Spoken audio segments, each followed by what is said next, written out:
કે જે મુદ્દાઓ છે એ મુદ્દા ઉઠાવવા માટેનો એક ફોરમ છે અને એના માટે મારે તમને સૌને કહેવું છે કે વિધાનસભાની અંદર આ મુદ્દાને એમણે ઉઠાવ્યો, એમણે જિલ્લાના સંકલની અંદર વાત કરી, ફક્ત ને ફક્ત સોશિયલ મીડિયા અને મીડિયાની અંદર રહી અને આ પ્રકારનો વાણી વિલાસ કરી અને લોકોની વાહવાઈ મેળવવી, નાટકો કરવા, એ એમનું કામ રહ્યું છે।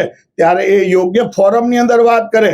આપે વાત કરી તો સાહેબ ભૂતકાળની અંદર ભારતીય જનતા પાર્ટીની સરકારો કડક હાથે કામગીરી કરી છે। ભૂતકાળમાં કર્ણાવતીની અંદર દારૂબંધીના એક વિષયની અંદર 5 જેટલા પીઆઈ ને એક સાથે સસ્પેન્ડ કરી અને ગુજરાતની અંદર કડક આ વિષય અમલ થાય એના માટેનું કામ સરકારે કર્યું છે। ત્યારે મારે એમને કહેવું છે કે તમે યથાર્થ ફોરમની અંદર વાત કરવી જોઈએ, નહીં નાટકો ખાલી કરવા જોઈએ। અને દેશની આટલી ચિંતા હોય, રાજ્યની આટલી ચિંતા હોય તો યથાર્થ ફોરમમાં વાત કરો, એવી મારે આ પ્રેસના માધ્યમથી પણ કહેવું છે।